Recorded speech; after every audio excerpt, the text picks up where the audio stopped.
Andrew Abbott showed us on opening day why he should be trusted as a big game pitcher.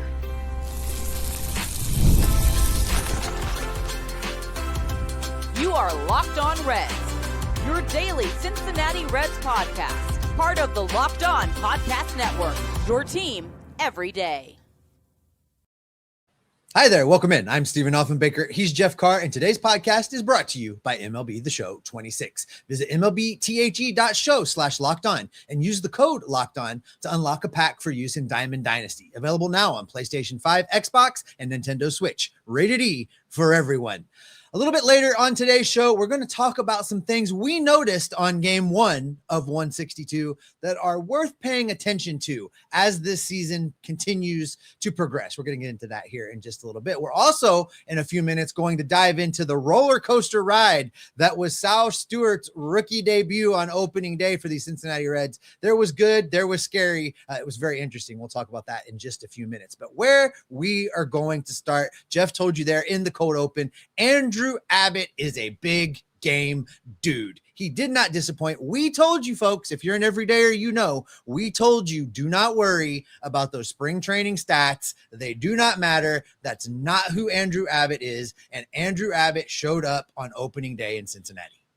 He showed us why, and he is who we expect him to be, especially in this big game, going up against the Boston Red Sox, going up against the guy who is the biggest argument against Tarek Skubal winning another Cy Young in Garrett Crochet, and he was in rare form too. I mean, my gosh, the Reds couldn't do anything against him. But Andrew Abbott matched him pitch for pitch. He looked just as good, albeit he wasn't getting as many strikeouts as Garrett Crochet was, but he was missing barrels. That is Andrew Abbott's game.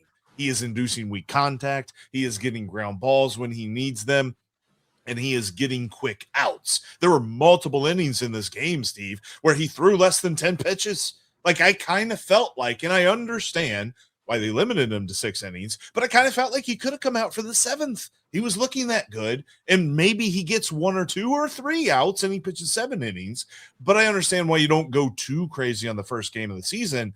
Albeit this was just a phenomenal performance for him.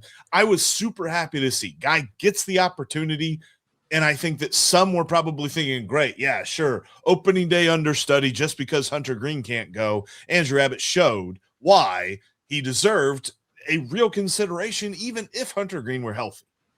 It was really interesting in the postgame. Jim Day asked Andrew Abbott if he tried to lobby to stay in the game and get that 7th inning. And Andrew Abbott said, no, Tito met me at the steps. That's not how that works. You don't have that option when he meets you at the steps. And I agree. It's game 1 of 162. We want 31 more starts out of Andrew Abbott that looked a whole lot like the start looked today. There is no reason to go overboard. Just pace yourself. And I know that the bullpen ultimately let the team down, but Andrew Abbott looked great. You know, just to recap that stat line one more time, Jeff, 6 innings, 7 hits, 0 runs, only walked 1 guy in those 6 innings. Yeah. And that's the thing that I'm keying on. I know we like the strikeouts, and we like the strikeouts per 9, and we like it when the big cannon arms of Chase Burns or Hunter Green go out there and just blow guys away. We love that, right? But I like them to get the outs, and I like them to not give free bases. So that performance from Andrew Abbott, I'm very happy with that. I said all along, I thought he should be the opening day starter based on what he did last year. I'm glad he didn't disappoint. I'm glad he went out there and backed that up and brought the right energy to that first start of the season. He deserved to be on that mound yesterday, and his performance was great. I think that while this rotation is a little bit in limbo right now, where we're waiting to find out what's going to happen with Nick Lodolo, he's on the 15-day IL, so that might translate into him missing 2 starts. While we wait to see what happens, Andrew Abbott needs to kind of carry this pitching staff, and he did a tremendous job of that in game 1 of the season. Got to be a stopper every 5th day. And, oh, by the way, it didn't get any easier. His next start's going to come against Paul Skeens. But no, he looked really good. And one of the things that I noticed, and you could really see it working against those right-handed hitters in the Boston Red Sox lineup, was his changeup. And Baseball Savant backs this up with the numbers, but like the eye test said it too, he got 50% swing and miss on that pitch. He got 6 swings, 3 of them just completely missed him. He was dropping it in for called strikes against right-handers, but mostly what he did with that was he kept those right-handers off balance, and he was able to throw his curveball against right-handers as well. That's kind of a pitch we saw him work on a little bit. Last year, most of his pitch mix was four-seamer changeup to right-handers, four-seamer sweeper to left-handers. He actually didn't throw the sweeper that much. It was mostly a little bit more of a curveball with a little bit more of a vertical break than a horizontal one. So I'm going to keep watching this version of Andrew Abbott because I think the fastball is going to get better. It's going to get a little bit more crisp. Wasn't fooling anybody. It was swung at 23 times, Steve, and only one swing and miss on those 23 times. So, yeah, it wasn't fooling anybody. And they talked about this on the broadcast as well. Sadak and Larkin made mention of the fact that somewhere around the second inning, Andrew Abbott moved off of the fastball pretty quickly and was going with the breaking pitches like you're talking about. So in-game adjustments in game one, that's what you want to see from a starting pitcher. You don't want them to be throwers. You want them to be pitchers, and you want them to think about what they're doing. Andrew Abbott clearly recognized early that the fastball wasn't going to fool anybody yesterday, and he switched to the pitches that were, and it managed to get him through 6 innings without giving up any runs. So I love that. I love that he was able to adjust on the fly. I love that he was able to adapt in the moment and still perform at a high level. Andrew Abbott has the profile and the resume of my favorite type of pitcher. He's a thinking man's pitcher. If he doesn't have his best stuff with one thing, he switches to the next thing and sees and tries to make that his thing for the day. He just understands the moment too. Like the way that he was able to pitch in this game and the fact that the very first pitch that he threw gets hit for a single by Roman Anthony. Like at that point, he could have unraveled. He could have just lost it, but he was able to get a double play. And it was so succinct the way that he was able to do it. I was so happy to see how he could scramble in those moments because I think that, I feel like there's a lot of pitching that is like golf. There is no perfect game very often where you never miss a shot. And when you're a pitcher, there's sometimes you throw some bad pitches, man. And there were a couple that got tagged, but he was able to fight that off the very next batter, very next pitch, and just get the out that he needs to get and get out of the inning. There's too many innings here where it was like bing, bang, boom, and you're thinking it could all go bad, and he makes the exact right pitch on the very next one, gets a double play, gets back into the dugout, pitch count stays low, looks like he can come out and do a lot more of this. And his performance, I think the most important part about it is it's all repeatable. He didn't do anything crazy. There was nothing about this that we're like, what? Because remember the whole thing in the offseason was he's lucky. This ain't luck. This is Andrew Abbott. Can I just mention for a minute also just to give a brief applause if that'll do to the defense and the way they handled that. Very good. Out at GABP. I don't know. You were in the stadium. I don't know how it felt down there for you at field level, but watching the flags on the broadcast, it looked like it was blowing. And there were a couple moments where you thought, uh-oh, and they still made the play. No errors as a result of that win.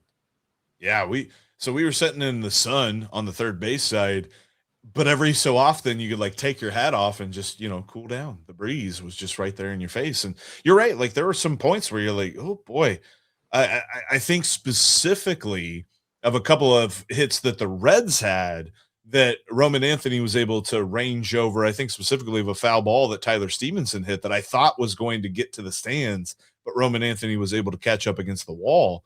But different plays like that even the Reds made that I was like, let's go. And the only awkward moment that the Reds defense had was that pop fly that the wind kind of took it, and Matt McClain was locked in on it, and Ellie De La Cruz was locked in on it. Didn't look like they called each other off very well, but Ellie was still able to get his glove on it. And in the end, it was all okay. It was all okay. But that was the only moment where I'm just like, basic play looked tough. Every other basic play was made.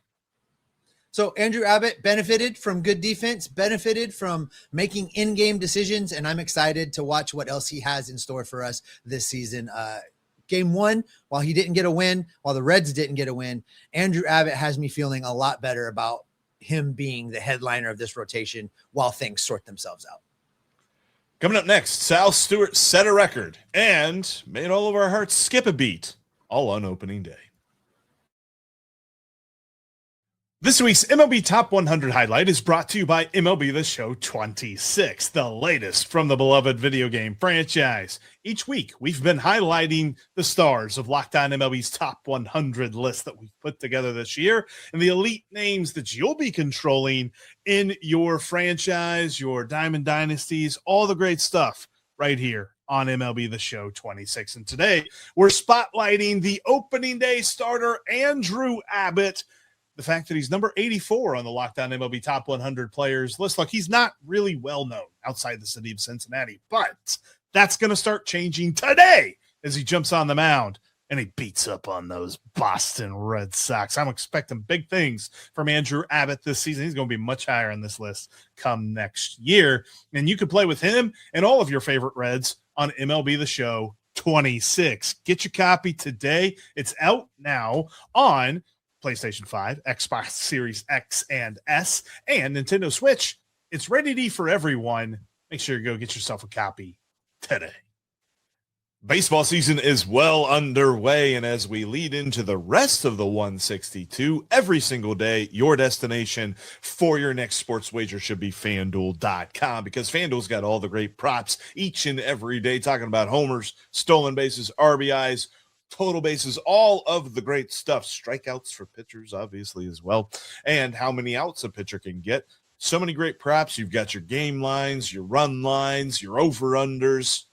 Get in on all the action over on FanDuel right now, because as the Reds play each and every day, you can make money off of their game. It's all over at FanDuel.com. Check them out today. And also, as the tournament continues along, there's been a lot of great fun. Got the Cinderella in Iowa. So much stuff is going on right now, and you can take advantage of it. I love this time of year for all the sports, and FanDuel's the best place to take advantage of it. Go to FanDuel.com right now. FanDuel, play your game.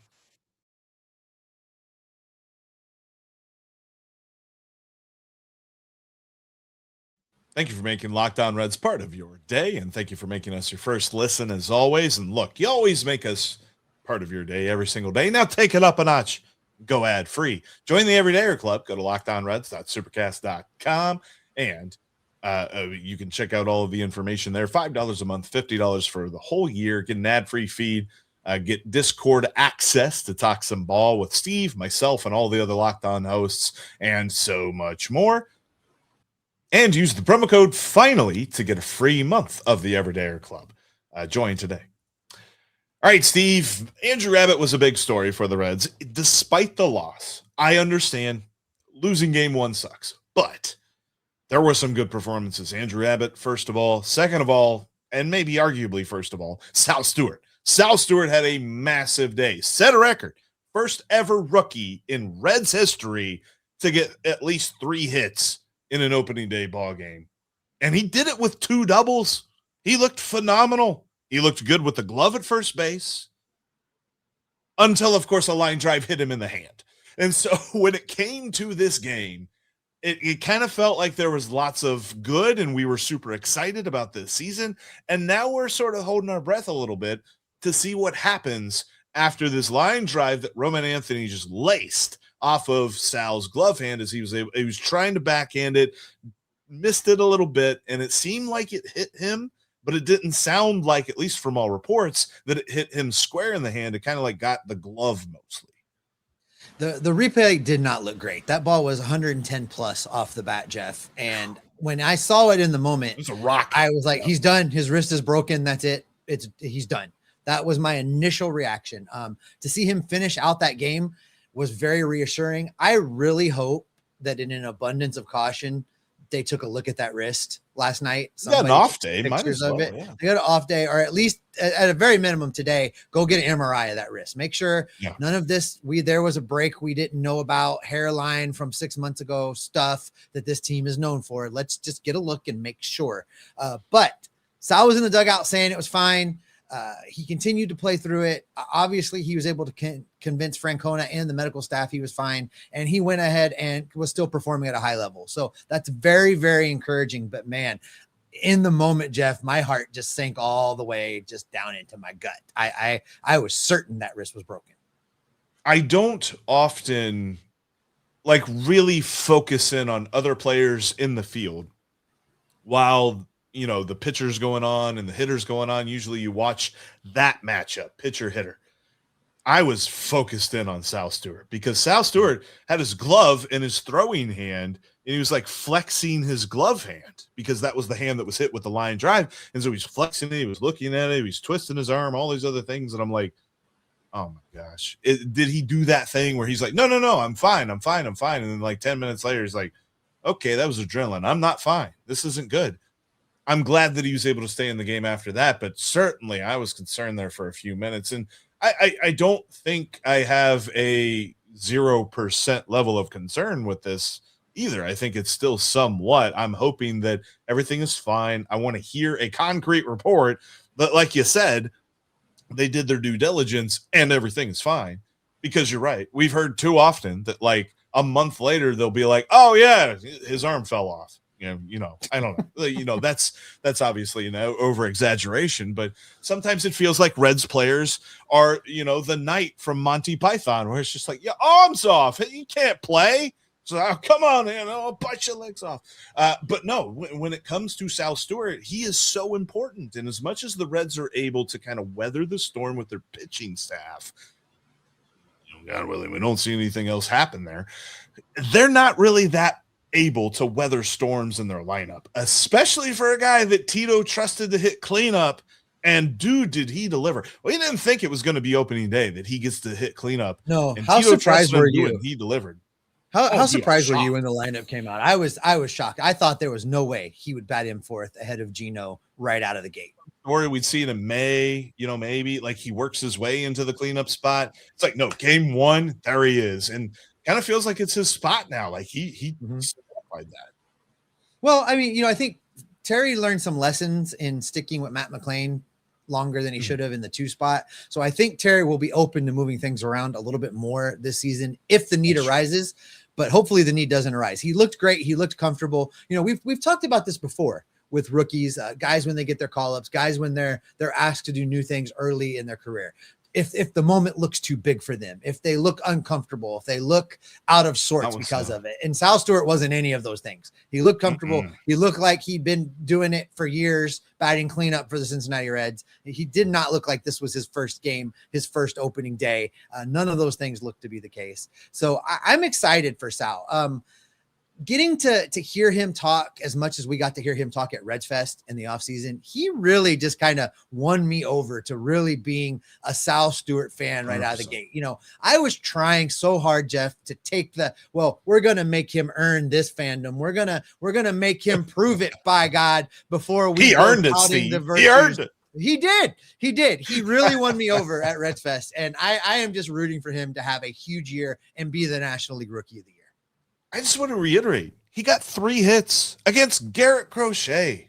This wasn't some just Joe Schmo pitcher. This was the runner-up for the American League Cy Young this past year. Like, absolute dog of a performance. And also on the glove side, too. Like, we talk about him getting hit with the line drive. Before that happened, there was a phenomenal play on a double play where he had to stretch, keep his foot on the bag and kind of stretch up. Not stretch out like you typically see a first baseman do, but athletically you had to stretch up, and dude made that play look easy.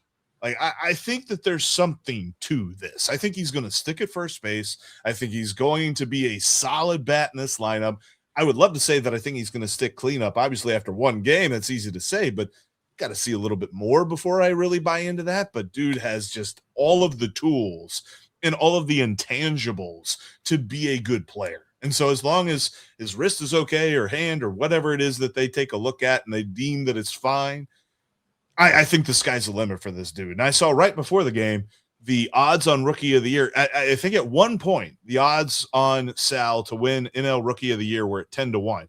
Right before the game started, when he got put into the cleanup spot by Terry Francona, I think odds makers took notice, and so did bettors, and his odds jumped to 7-1. Like, that's a big jump in the odds land. So I think everybody's buying into the hype, and we definitely are too. Yeah, just another quick note on his defense. We can talk about him getting hit with that line drive. It was, like I said, it was blistered, 110 plus off of the bat. and he was in the correct position to catch that ball. If you watch the replay, if his glove had been an inch higher or that ball had been an inch lower, he would have knocked it down and made an amazing play. He missed it by this much. And, I couldn't have caught that ball. That ball was smoked. So, hats off to him for even almost getting it knocked down. I think the bulk of his reaction, because initially the way that he reacted, I'm like, oh my gosh, he is really hurt. I think the bulk of that reaction was embarrassment, because he's just like, dude, I'm having a good game. I need to make that play. That is the play that I should make. And I think there was some embarrassment involved there. But yeah, dude, great game. He also great said that his arm immediately went numb as well. That'll get you every time. So, ooh, yeah. All right, Jeff, there were a few things in this game that, for lack of a better way to lump them all together, we're going to call it a potpourri here in a minute of things we saw that, one-off don't really matter, but are things that we're going to be paying attention to for the next little bit to see if they become patterns. We're going to talk about what those things are coming up next. What if sports were traded like markets? Now you can put your sports IQ to work in real time with Robinhood Prediction Markets. It's not you against the house. It's you participating in a live market. You can buy or sell your positions live all game long. Use your sports knowledge in the moments that matter. Robinhood Prediction Markets changes the game. It's people moving the action. So when momentum shifts, you can move with it. I always knew the game, but never had a dynamic way to apply that knowledge. Now I can actually take part live in a market powered by people. You're no longer just a spectator. Play by play, you decide. Trade every play with Robinhood. Now available across the U.S. Download the Robinhood app now to begin. Futures and cleared swaps trading involves significant risk and is not appropriate for everyone. Event contracts are offered by Robinhood Derivatives LLC, a registered futures commission merchant and swap firm. Workplace chaos, deadlines stacking up, inbox overflowing, and the one position that you have to fill is still sitting open. When the pressure's on and you need the right hire, this is a job for Sponsored Jobs. Indeed, Sponsored Jobs helps you reach the people who actually fit what you're looking for: skills, experience, location, so that you're not just hoping the right candidate stumbles across your posts. And here is the stat that says it all. In the minute that I'm going to be talking to you, companies like yours made 27 hires on Indeed, according to Indeed data worldwide.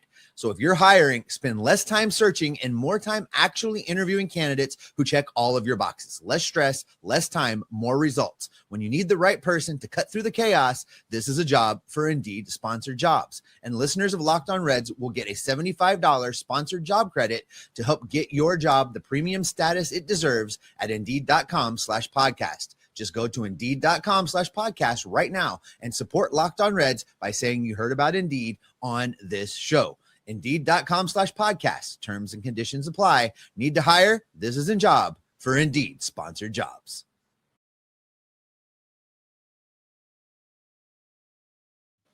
If you can't watch us here on YouTube, we are on every single audio podcasting platform out there, I think. If you find one we're not on and you need us there, message Jeff. He can probably make that happen for you. Also, don't forget, it's back. You can go check out MLB Game Night. Locked On MLB Game Night is over on the Locked On MLB feed. They watch every single game, every single day, and then tell you about it so you don't have to watch every single game. Check that out tonight, right after you listen to us. All right, Jeff, there were a lot of things in this game that had both you and I kind of talking to each other going, why are they doing things that way? Why is that happening? Why is that going on? Now, in a one-off in one game, game one of 162, things like that don't necessarily matter. But I want to start watching for some trends, because there was some stuff in this game that I thought, why is Terry Francona doing that thing? Or why did this thing happen? And I'm not sure which one you want to start with, but let's just start with one of the earlier ones in the game. We get into the bullpen. Andrew Abbott throws 6 innings of great baseball, scoreless battle with Garrett Crochet. Reds go to the bullpen. Pierce Johnson comes in. All as we heard from about this guy coming over to the Reds was he has the nastiest curveball of all of the curveballs out there. He is going to throw you curveballs for breakfast, for lunch, for dinner. If you're telling him to throw anything other than a curveball, you're crazy. You're going to get shook off. Well, he threw a fastball and it resulted in runs being scored. Why in the world was Pierce Johnson throwing a 94-mile-an-hour fastball when he should have been throwing the big hook. When it wasn't even just that he threw it. It was that he threw it with 2 strikes. Like he had built up this at bat and he got to 2 strikes. And I remember the sequence because with 2 strikes, he tries to throw a high fastball. It's too high. It's taken. It's a ball. Fine. I thought what you're doing when you throw a high fastball is you're setting up the hook. And you're going to try to tunnel that. You're going to try to make it look like you throw a fastball, but the thing's going to fall off the table. The hitter's going to swing so far over the top of it. Strike 3, you're done. But he didn't. He threw the exact same pitch. And for me, the question is, was that a Tyler Stevenson call? Did he shake off the curveball and decide that he wanted to throw the fastball? What happened there? So I want to keep an eye on that. That's not like obviously one game, one moment, but are we going to see that where in a key moment with 2 strikes, dude goes away from his bread and butter? Because you're right. That's all we heard. Curveball. He's not going to get out of bed unless the curveball's called. And for some reason, he threw a fastball. That didn't make any sense to me. Another thing that didn't make a whole lot of sense to me on this one, Steve, was it kind of felt like Eugenio Suarez was anything but comfortable. Now, I know I'm not saying that I think that this looks bad because I think there's a lot of folks already that are just like, say. We told you. He's not that good. It's bad. One bad game. It's fine. But it looked like he was pressing, like, especially in that moment where there were bases loaded and he had an opportunity. It just felt like he was trying to hit. He wasn't trying to hit a grand slam. He was trying to hit 2 grand slams with 1 swing. Yeah, he was definitely pushing for a moment. I'm back opening day Cincinnati moment. And I will reserve judgment on Eugenio Suarez after we get to watch him in some regular old games, games, the next games, because and look, he's going to strike out and I don't care. Much like I told you, and people argued with me last year when I said this and the year before when I said this about Ellie De La Cruz. I don't care if he strikes out some, if he delivers on the things he's supposed to do. And 2 years ago, Ellie did deliver on the things he was supposed to do, but he struck out a whole lot. Gino is going to strike out a whole lot, but if he delivers the home runs, if he is that bomb threat that we think he is, and he strikes out a lot, I don't care. I'll be just fine. I want to see what he looks like the rest of the way. Yesterday, opening day did not inform me any opinion wise about how he's going to be as a player. I think he was just pushing, trying to give the fans a moment. I agree with that. Another thing that was interesting, I understand why this happened, but I don't want to see it again. If there's a lefty on the mound, Dane Myers needs to be at the plate, not TJ Friedel.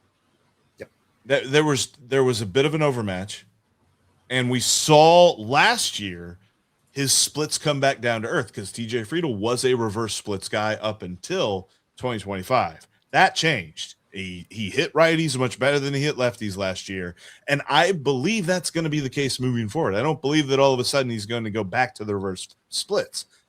And so I think that they brought in Dane Myers to give him plenty of breaks. And I understand this was opening day. There's a pomp and circumstance to this. He's playing for opening day. That's fine. But the next time that there's a lefty starting on the mound, Dane Myers better be in center field. Just to cement what you're talking about, Jeff, in 108 games against left-handed pitching, Dane Myers has a slash line of 297, 360, 456. He should be in there when there's a lefty on the mound. There's just no question in my mind. I understand it was opening day. That's why. And I'm willing to give Francona a pass on this because it was opening day. And TJ has been valuable to this team for a while now. He's a fan favorite. I get it. But you're right. Moving forward, if it's a lefty, it needs to be Dane Myers. 100% for sure. Another decision that Terry Francona made that kind of had me scratching my head, Jeff, and you're probably not going to like this one because you are the one-man fan president of Will Benson.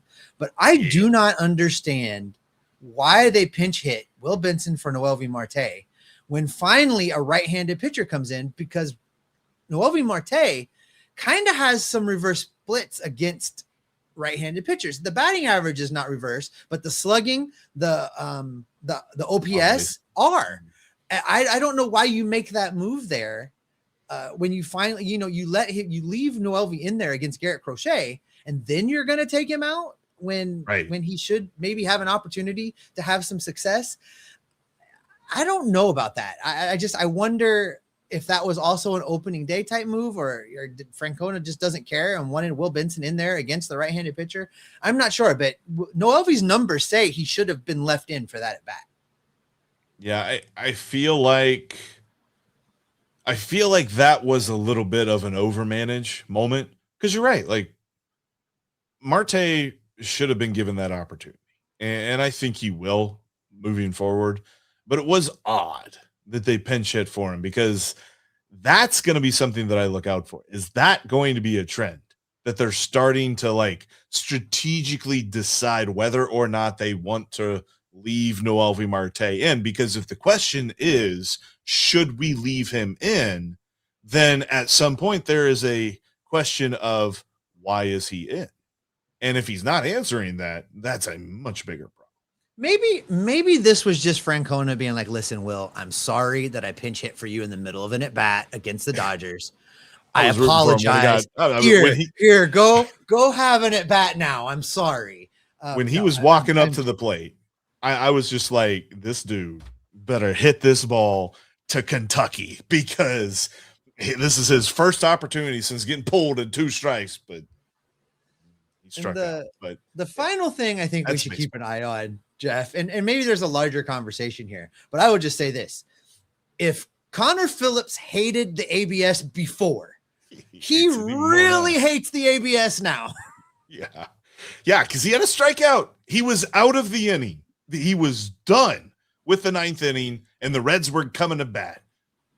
But the batter smartly challenged the call, and ABS said it was a ball. And unfortunately, that was a full count. So instead of a strikeout, it was a walk.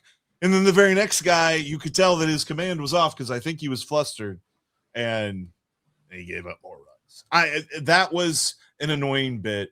And for 2 seconds, I said, boy, 0.9 inches is the difference in this game. And then I'm like, well, no, it's not. There were a lot more things that happened before that point. But it was at that point that it felt like the game had just been blown wide open, albeit 3 runs doesn't seem to blow a game wide open, but the Reds just weren't getting anything done with the lineup. So 1 run felt like you could do something with that with just 1 swing. 3 runs, not so much. What did you think of the ABS overall, making its major league debut in the regular season? I thought it was funny, that first exchange where Boston challenged, so it was a catcher challenge, and that ended up being overturned. But then, that ended up being correct. But then the very next pitch, Tyler Stevenson challenges, and the umpire, when he turned his mic on, is like, okay, well, now the batter's challenging. And he seemed a little annoyed, is what I'm saying.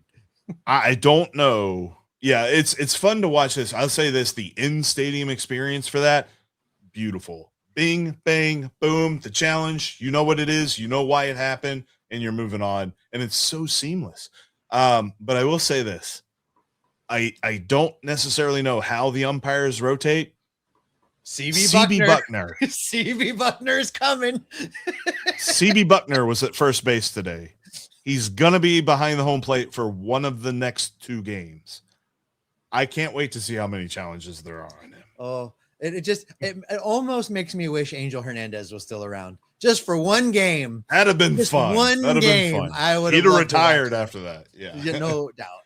All right. Those are just a few things we want to keep an eye on. There will be plenty more, and we are going to be keeping an eye on those things and all of the things and coming right back here. If you have not clicked subscribe, if you have not clicked that notification bell, make sure you do so. We have tons of content coming your way all season long. So make sure you click those buttons. That's going to do it for this edition of Locked On Reds. Thanks for being here every day. Thanks for making us your first listen. For your second listen, go check out the Locked On MLB feed. It is bursting at the seams right now, folks. MLB Game Night. Sully's shows over there. Former Reds reliever Mike Stanton's over there. There's lots of shows in the Locked On MLB feed to cover baseball from a national perspective. Go check it out. If you're watching us here on YouTube, thanks. You get to see my handsome face. I apologize for Jeff. He sometimes cleans up nicely. Stick around. We're going to redirect you over to Locked On's first ever 24/7 national YouTube feed, where all of the experts of the Locked On Network are talking ball 24 hours a day, 7 days a week, to keep you informed and in the know. Go check that out here in just a second. Until next time, we will be back in your feeds on Monday to recap this Boston Red Sox series and get you set for the next one. Pittsburgh Pirates, baby. Until then, for Jeff Carr, I'm Steve Offenbaker. We're going to keep you locked on Reds every single day. I'll have you know the Cincinnati Beard League was checking me out during the parade, so don't say nothing about my face. They were like, what is on his chin? What is that? Is that a badger? What is that? They look like they wanted me to get on the float. I'm just saying. Stop it. Everybody was just buzzed already.